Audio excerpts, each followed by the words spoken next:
Hello दोस्तों, मैं दिलीप कुमार स्वागत करता हूं आप सभी का आपके अपने यूट्यूब चैनल अपनी पाठशाला विथ डीके पर। दोस्तों, पिछली वीडियो में हमने वैदिक सभ्यता के बारे में पढ़ना शुरू किया था। आज भी हम वहीं से जोड़ के पढ़ना इसको शुरू करेंगे, परंतु बीच में एक शब्द आया था आर्य, और यदि आर्य के बारे में हम पूरी जानकारी यहाँ प्राप्त नहीं कर लेते हैं तो यह वैदिक सभ्यता के साथ एक बेईमानी होगी, वहाँ कुछ छूटने की संभावना बन जाएगी। इसलिए इसमें हम मुख्य रूप से आर्यों के बारे में विस्तार से पढ़ेंगे कि आर्य कहाँ से आए थे, क्यों आए थे, क्या आर्य वास्तविक रूप से भारत का मूल निवासी था या बहुत सारे विद्वानों के अनुसार वह भारत का निवासी नहीं था, आखिर वे थे कौन, वे यहाँ क्यों आए थे। तो मतलब आर्य के बारे में विस्तार से जानकारी आपको इसी वीडियो में मिल जाएगी। यह वीडियो आर्य के संबंध में पूरा विस्तार लेकर आया है, इसलिए यह वीडियो 15 से 17 मिनट की हो सकती है। और यदि आप इस पूरे वीडियो को एक साथ ध्यान से देख लेते हैं तो मैं आपको गारंटी देता हूं कि आर्यों के संबंध में कोई भी एक छोटा सा शब्द भी या एक छोटा सा डॉट भी आपके मन में नहीं रह जाएगा कि आर्य आखिर थे कौन, वे यहाँ आए क्यों थे या वे यहीं के थे। उसके संबंध में पूरी जानकारी जो था सो आपको माइंड में पूरा सेट कर जाएगा।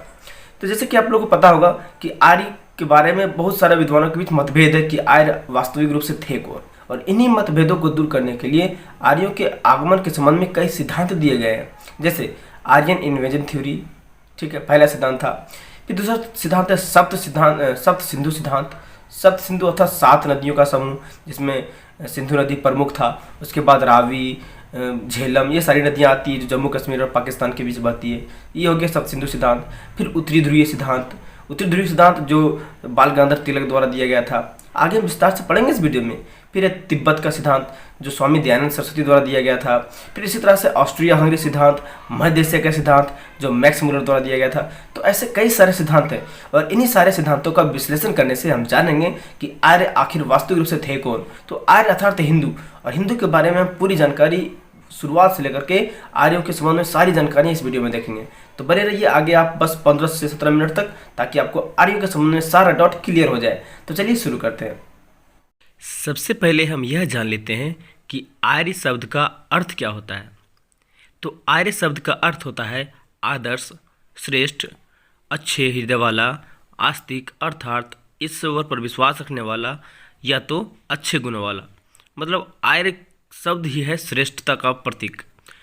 इस शब्द का उपयोग सबसे पहले भारतीय ईरानी लोग अपने पदनाम अर्थात टाइटल के रूप में करते थे। ठीक है, अपने नाम के बाद में अंत में इसको आर्य शब्द को लगाते थे, क्योंकि इसका अर्थ ही होता है श्रेष्ठ, महान, आदर्श। ठीक है, आर्य प्रजाति की आदि भूमि अर्थात उसके मूल निवास स्थान के संबंध में अभी तक विद्वानों में बहुत मतभेद है। बहुत सारे विद्वान उसके मूल निवास स्थान को लेकर के मतभेद में है। किसी में मत मिलता ही नहीं कि आखिर ये आर्य का मूल स्थान जो था, मूल निवास स्थान, वो कहाँ था। परंतु कुछ लोगों ने परंपरा और अनुश्रुति के अनुसार हिमालय तथा विंध्य के बीच का क्षेत्र अर्थात उत्तर भारत को ही आर्यों की आदि भूमि माना है, और इसीलिए संपूर्ण उत्तर भारत को आर्यावर्त के नाम से भी जाना जाता है। लेकिन बहुत से यूरोपीय विद्वान अब भी भारतीय आर्यों को बाहर से आया हुआ मानते हैं। संभवतः यूरोपीय लोग ऐसा इसलिए कहते हैं ताकि वह भारतीयों में यह भावना डाल दे कि भारतीय लोग पहले से ही गुलाम हैं। इसके अतिरिक्त अंग्रेज इस सिद्धांत के द्वारा उत्तर भारतीयों अर्थात आर्यों तथा दक्षिण भारतीयों अर्थात द्रविड़ों के बीच में फूट डालना चाहते थे, ताकि संपूर्ण भारत पर वे लोग राज कर सके। तो चलिए हम इन सब मूल कारणों के पीछे चलते हैं और देखते हैं कि आर्य का आखिर वास्तविक रूप से मूल स्थान क्या था। तो आर्यों के आदि मूल स्थान के बारे में सभी विद्वानों के बीच मतभेद है, परंतु फिर भी इसके संबंध में कई तर्क, कई सिद्धांत दिए गए हैं। जैसे आर्यन इन्वेजन थ्योरी, सप्त सिंधु सिद्धांत, उत्तरी ध्रुव सिद्धांत, तिब्बत का सिद्धांत, ऑस्ट्रिया हंगरी सिद्धांत, मध्य एशिया का सिद्धांत, और ऐसे ही कई सिद्धांत प्रतिपादित किए गए हैं जिससे आर्यों के मूल स्थान अर्थात आदि भूमि के बारे में पता लगाया जा सके। परंतु इन सभी सिद्धांतों में भी आपसी मतभेद है, लेकिन फिर भी हम एक तरह से इनका विश्लेषण करते हैं और जानने की कोशिश करते हैं कि आर्य आखिर आए कहाँ से होंगे भारत में। तो चलिए शुरू करते हैं। पहला सिद्धांत है आर्यन इन्वेजन थ्योरी। भारत की सरकारी किताबों में आर्यों के आगमन को आर्यन इन्वेजन थ्योरी कहा जाता है। इस थ्योरी को जर्मन के विद्वान प्रोफेसर मैक्स मुलर द्वारा गढ़ी गई थी, बनाई गई थी, और इसी को भारतीय इतिहासकारों ने भी अपना सिद्धांत मानकर भारतीय किताब लिखे। इन किताबों में आर्यों को एक घुमंतु या कबीलाई बताया गया है। यह ऐसे खानाबदोश लोग थे जिसके पास अपना वेद थे, रथ थे, खुद की भाषा थी और उस भाषा की लिपि भी थी। मतलब यह कि वे लोग पढ़े लिखे, सभ्य और सुसंस्कृत खानाबदोश लोग थे। मैक्स मुलर ने ही भारत में आर्यन इन्वेजन थ्योरी को लागू करने का काम किया था, लेकिन इस थ्योरी को सबसे बड़ी चुनौती, सबसे बड़ा झटका तब लगा जब सन 1921 ईस्वी में हड़प्पा सभ्यता की खोज हुई। कोई एक जगह होती तो और बात थी, परंतु यहाँ कई सारी जगहों पर सभ्यता के निशान मिलने लगे। इसे सिंधु घाटी सभ्यता कहा जाने लगा। ऐसे में मैक्स मुलर की आर्यन इन्वेजन थ्योरी के ऊपर एक सवाल खड़ा हो गया कि यदि इस सिंधु घाटी सभ्यता को आर्यन सभ्यता मान लिया जाए तो फिर उसके इस सिद्धांत का क्या होगा, जिसमें उन्होंने कहा था कि आर्य लोग जो थे सो मध्य एशिया से भारत आए थे। इसके साथ ही उन्होंने यह भी कहा था कि आर्यों ने ग्रामीण सभ्यता विकसित की थी, शहरी नहीं, जबकि हड़प्पा सभ्यता जो था, सिंधु घाटी सभ्यता, वह शहरी सभ्यता थी, नगरीय सभ्यता थी। तो सवाल तो उठना तय था। ऐसे में फिर क्या किया इतिहासकारों ने, धीरे धीरे यह प्रचारित करना शुरू कर दिया कि सिंधु लोग द्रविड़ थे, आर्य नहीं। द्रविड़ अर्थात दक्षिण भारत के लोग और आर्य अर्थात उत्तर भारत के लोग। यह सिंधु सभ्यता आर्यों के आगमन के पहले की है और आर्यों ने आकर इसे नष्ट कर दिया, ऐसा प्रचारित करना शुरू कर दिया बाद में इतिहासकारों ने। आर्यों को बाहरी और आक्रमणकारी सिद्ध करने में अंग्रेजों ने भी कोई कोर कसर नहीं छोड़ी। सन 1500 ईसा पूर्व से 500 ईसा पूर्व तक के बीच के काल को अंग्रेजों ने आर्यों का काल घोषित कर दिया। अब भारतीय इतिहासकार भी इन्हीं सिद्धांतों के ऊपर अपनी किताबें लिखना शुरू कर दिए। तो यह था पहला सिद्धांत, आर्यन इन्वेजन थ्योरी। अब दूसरा देख लेते हैं, सप्त सिंधु सिद्धांत। सप्त सिंधु अर्थात 7 नदियों का समूह, जिसमें सिंधु नदी सर्वप्रमुख था। इस सिद्धांत के अनुसार सप्त सिंधु प्रदेश, जिसमें पंजाब, कश्मीर, काबुल तथा कंधार जैसे क्षेत्र आते हैं, तो इन्हीं क्षेत्रों में आर्यों का मूल स्थान को बताया गया है। इस सिद्धांत को प्रतिपादित करने वाले लोगों ने इसके लिए निम्नलिखित तर्क भी दिए। पहला तर्क था कि ऋग्वेद में केवल सप्त सिंधु जैसे प्रदेशों का ही वर्णन मिलता है। यदि आर्य बाहर से आए होते तो ऋग्वेद में इसका उल्लेख अवश्य किया जाता कि आर्य फलाना क्षेत्र से आए हैं। ठीक है। अगला तर्क था कि ऋग्वेद में जिन वृक्षों, पक्षियों एवं पशुओं का उल्लेख मिलता है वे सभी सप्त सिंधु प्रदेश में पाए जाते हैं। फिर अगला था कि ऋग्वेद में इस खास बात का वर्णन मिलता है कि आर्यों का मुख्य भोजन गेहूँ, जौ तथा चावल आदि था और यह सभी सप्त सिंधु प्रदेश में काफ़ी मात्रा में उपजाई जाती है और उत्पन्न होती है। और अगला तर्क था कि ऋग्वेद में इस बात का भी कोई संकेत तक नहीं मिलता कि आर्यों के पूर्वज सप्त सिंधु प्रदेश के अतिरिक्त किसी अन्य प्रदेश में भी बसते थे। इन सारे तर्क के आधार पर ही इतिहासकारों ने सप्त सिंधु प्रदेश को ही आर्यों का आद्य भूमि माना। परंतु इन सब के बावजूद भी कुछ इतिहासकारों ने सप्त सिंधु सिद्धांत को भी आलोचना किया, इसका भी खंडन किया और वे भी इसके लिए अपने अलग तर्क दिए। जैसे यदि आर्य सप्त सिंधु प्रदेश के निवासी थे तो उन्हें ऐसे उपजाऊ प्रदेश को छोड़कर कहीं और जाने की क्या आवश्यकता थी। तो वहीं अगला तर्क था कि ऋग्वेद में आर्यों तथा दार्शों के बीच कई लड़ाइयों का जिक्र भी हुआ है, ऐसा भी नहीं होना चाहिए था। तो यह था सप्त सिंधु सिद्धांत। अगला सिद्धांत है उत्तरी ध्रुव सिद्धांत और इस सिद्धांत का प्रतिपादन बाल गंगाधर तिलक ने किया था। उन्होंने अपनी पुस्तक आर्कटिक होम इन द वेदांत में यह सिद्ध करने की कोशिश की है कि आर्य उत्तर ध्रुव प्रदेश के रहने वाले थे और इसके लिए उन्होंने कई तर्क दिए। पहला तर्क था कि ऋग्वेद में जो प्राकृतिक दृश्य का वर्णन किया गया है वे सब उन दिनों उत्तरी ध्रुवों में मिलते थे। दूसरा तर्क था कि ऋग्वेद में इस बात का भी उल्लेख मिलता है कि आर्यों के आदि स्थान पर बहुत शीत पड़ती थी, वहाँ 6 महीने का दिन तथा 6 महीने की रात भी होती थी और ये सब केवल उत्तर ध्रुव प्रदेश में ही संभव हो सकता है। इसके साथ ही भूवैज्ञानिकों के अनुसार आदि काल में यहाँ अर्थात उत्तरी ध्रुव मैदान में यहाँ पर मौसम बहुत सुहावना होता था, परंतु धीरे धीरे मौसम एवं भौगोलिक परिवर्तन के कारण जब यहाँ का क्षेत्र जो हुआ सो ठंडा होने लगा, तो आर्यों ने यहाँ से तो इसको छोड़कर अलग अलग देशों में, जैसे यूरोपीय देशों में या तो भारत में जाना प्रारंभ कर दिया। परंतु तिलक जी भी इस सिद्धांत को बचा नहीं पाए।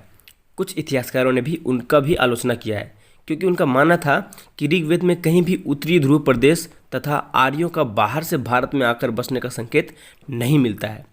वे कहते थे कि यदि आर्य बाहर से भारत आए होते तो ऋग्वेद में इसका कहीं ना कहीं उल्लेख जरूर मिलता।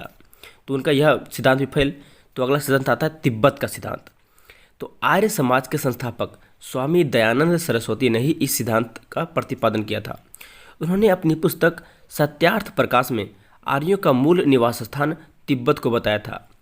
उनके अनुसार ये लोग सूर्य तथा अग्नि के उपासक थे, क्योंकि वे ठंडे देश के निवासी थे, इसलिए गर्मी देने वाले देवता सूर्य तथा अग्नि के उपासक थे। वे लोग पूजा करते थे उनकी। और यह ठंडा प्रदेश पहाड़ों पर बसा तिब्बत ही हो सकता है, ऐसा स्वामी दयानंद सरस्वती का मानना था। इसके अतिरिक्त ऋग्वेद में जिन वृक्षों तथा पशु पक्षियों का उल्लेख मिलता है वे सभी उस समय तिब्बत में उपलब्ध थे। परंतु धीरे धीरे आर्यों की जनसंख्या बढ़ने लगी, तो उनका इस छोटे से देश से निर्वाह करना कठिन हो गया और तब वे अपने पड़ोसी देशों में जा बसे। परंतु स्वामी जी के इस सिद्धांत का भी कई इतिहासकारों ने आलोचना किया। तो अगला सिद्धांत आता है ऑस्ट्रिया हंगरी सिद्धांत। और इस सिद्धांत के अनुसार आर्यों का मूल निवास स्थान ऑस्ट्रिया हंगरी को बताया गया है। अगला सिद्धांत आता है मध्य एशिया का सिद्धांत। तो इस सिद्धांत का प्रतिपादन जर्मनी के प्रसिद्ध विद्वान प्रोफेसर मैक्स मुलर ने किया था। उन्होंने अपनी पुस्तक भाषा विज्ञान पर भाषण में यह सिद्ध करने का प्रयास किया है कि आर्यों के पूर्वज मध्य एशिया में रहते थे और इसी स्थान से वे धीरे धीरे संसार के अन्य भागों में फैल गए। परंतु कुछ इतिहासकारों ने उनके इस सिद्धांत का भी खंडन करके यह बताया है कि ऋग्वेद में कहीं भी मध्य एशिया का भी संकेत नहीं मिलता है। और इसी प्रकार कई सिद्धांत प्रतिपादित किए गए, परंतु उन सभी सिद्धांतों का खंडन हुआ, आलोचना की गई। परंतु इन सब में से सबसे सर्वमान्य सिद्धांत यदि कहा जाए तो मैक्स मुलर द्वारा प्रतिपादित मध्य एशिया का ही सिद्धांत है। और इसके पीछे निम्नलिखित तर्क दिए जा सकते हैं। पहला तर्क यह कि मध्य एशिया के लोग जिन देवी देवताओं की पूजा करते थे उनमें से अधिकांश देवी देवताओं की पूजा आर्य लोग भी करते थे। दूसरा तर्क यह कि आर्यों का मुख्य व्यवसाय कृषि और पशुपालन था, जिसका अर्थ यह है कि आर्य लोग भारत में आने से पहले भी पशुपालन के काम में लगे हुए होंगे और यह पशु चराने के लिए उपयुक्त स्थान मध्य एशिया का विशाल चारागाह हो सकती है। अतः अनुमानतः आर्य लोग शुरुआत में मध्य एशिया में ही रहते होंगे, परंतु चारे की कमी के कारण अन्य देशों में वे लोग चले गए होंगे। अगला तर्क यह दिया जा सकता है कि आर्य के वेदों तथा ईरानियों की प्रसिद्ध धार्मिक पुस्तकें जैन अवेस्ता में, इन दोनों को पढ़ने से हमें ज्ञात होता है कि दोनों के पूर्वज इकट्ठे मतलब कि एक साथ रहा करते थे। आर्यों के पूर्वज और ईरानियों के पूर्वज, दोनों के पूर्वज एक साथ रहा करते थे और ऐसा क्षेत्र मध्य एशिया ही हो सकता है। अगला तर्क है कि जिन पशु पक्षियों या पेड़ पौधों का वर्णन ऋग्वेद में है वे मध्य एशिया में भी मिलते हैं। फिर अगला तर्क दिया जा सकता है कि आर्यों के ग्रंथों से पता चलता है कि आर्य शुरुआत में समुद्र से परिचित नहीं थे और मध्य एशिया ही केवल ऐसा स्थान है जो समुद्री क्षेत्र से काफ़ी दूर है। तो इन विभिन्न तर्कों के आधार पर हम यह कह सकते हैं कि मैक्स मुलर द्वारा दिया गया मध्य एशिया का सिद्धांत सर्वमान्य सिद्धांत हो सकता है और आर्य लोग मध्य एशिया से ही विश्व के विभिन्न देशों में फैले होंगे। हमारे देश का यह दुर्भाग्य है कि हमारे देश के इतिहासकारों ने उन इतिहासकारों की बात मानी जो भारत का दुश्मन था, अर्थात यूरोपीय इतिहासकार। अंग्रेजों द्वारा लिखित इतिहास में 4 बातें प्रचारित की जाती है, 4 बातों को विश्व भर में फैलाया जाता है। पहली यह कि भारतीय इतिहास की शुरुआत सिंधु घाटी की सभ्यता से होती है। अंग्रेज मानते थे कि सिंधु घाटी सभ्यता से पहले भारत का कोई अस्तित्व ही नहीं था, जबकि ऐसा बिल्कुल भी नहीं था।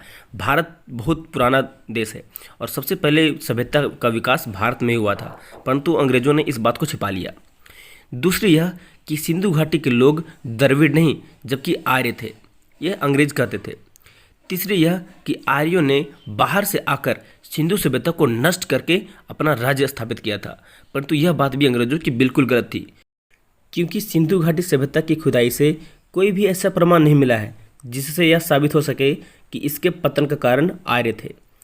सिंधु घाटी सभ्यता के पतन में से सबसे बड़ा प्रमुख कारण यदि माना जा सकता है तो वह प्राकृतिक आपदा थी, जैसे बाढ़। चौथी बात जो अंग्रेजों ने पूरी दुनिया में फैलाई थी वह यह थी कि आर्य और दास लोग हमेशा निरंतर झगड़े करते रहते थे, जबकि यह बात भी गलत थी। अब आर्यों से संबंधित कुछ वन लाइनर देख लेते हैं। आर्यों द्वारा निर्मित सभ्यता ही वैदिक सभ्यता कहलाई, क्योंकि आर्य लोग वेदों से भली भांति परिचित थे। आर्यों की प्रशासनिक इकाई 5 भागों में बटी हुई थी: कुल, ग्राम, विश्व, जन और राष्ट्र। आर्यों का मुख्य व्यवसाय खेती और पशुपालन था। गाय को ना मारे जाने वाले पशु की श्रेणी में रखा गया था। जो लोग गाय को थोड़ी सी भी हानि पहुंचाते थे उसे मृत्यु दंड दिया जाता था। आर्यों का मुख्य पेय सोमरस था, जो वनस्पति से बनाया जाता था। आर्य 3 तरह के कपड़े पहनते थे: वास, अधिवास, उष्णीय और निवी। निवी कपड़े को वे लोग अंदर पहनते थे। संगीत, रथ दौड़ और घुड़दौड़ आर्यों के मनोरंजन का मुख्य साधन था। आर्यों का सबसे प्रिय पशु घोड़ा और सबसे प्रिय देवता इंद्र था। लेन देन में वस्तु विनिमय प्रणाली मौजूदा में थी। वस्तु विनिमय अर्थात सामान के बदले सामान। व्यापार के लिए दूर दूर जाने वाले व्यक्ति को पनी कहा जाता था, तो वहीं ऋण देकर ब्याज देने वाले को सूदखोर कहा जाता था। वैदिक काल में लोगों को तंबाकू का कोई ज्ञान नहीं था। मनु को प्रथम विधि निर्माता माना गया है। इंद्र को पुरंदर के नाम से भी पुकारा गया है। अस्तो माह सदगमया भी ऋग्वेद से लिया गया है। इससे पहले हमने बताया था कि गायत्री मंत्र को भी ऋग्वेद से लिया गया है। गायत्री मंत्र सविता नामक देवी को संबोधित किया गया है, तो वहीं अस्तो माह सदगमया भी ऋग्वेद से लिया गया है। शुल्व सूत्र गणित के ज्यामिति से संबंधित पुस्तक है। देखा दोस्तों, मुझे विश्वास है कि आप सभी को आर्य के संबंध में अब कोई डाउट नहीं रहा होगा, क्योंकि मैक्स मुलर के अनुसार आर्य जो थे सो मध्य एशिया से ही भारत आए थे, और विभिन्न विद्वानों ने भी यही माना है। और हमारा सर्वमान्य सिद्धांत भी यही था, क्योंकि सारे पूर्व, अधिकांश पूर्व जो है सो यही स्थापित करता है कि आर्य जो थे सो मध्य एशिया से ही भारत आए थे, और यही से धीरे धीरे सारे देश में फैल गया। परंतु आर्य कोई आक्रमणकारी नहीं था, लेकिन अंग्रेजों ने उसको तोड़ मोड़ के प्रस्तुत करना शुरू किया है, जो गलत बात है। आज बस आर्य के संबंध में, फिर अगले वीडियो में हम यहाँ से आगे का सिलेबस शुरू करेंगे और ऋग्वेद को ही आगे बढ़ाते जाएंगे। यह ऋग्वेद का ही काल चल रहा है। तो चलिए अब मिलते हैं अगले वीडियो में, तब तक के लिए जय हिंद, जय भारत।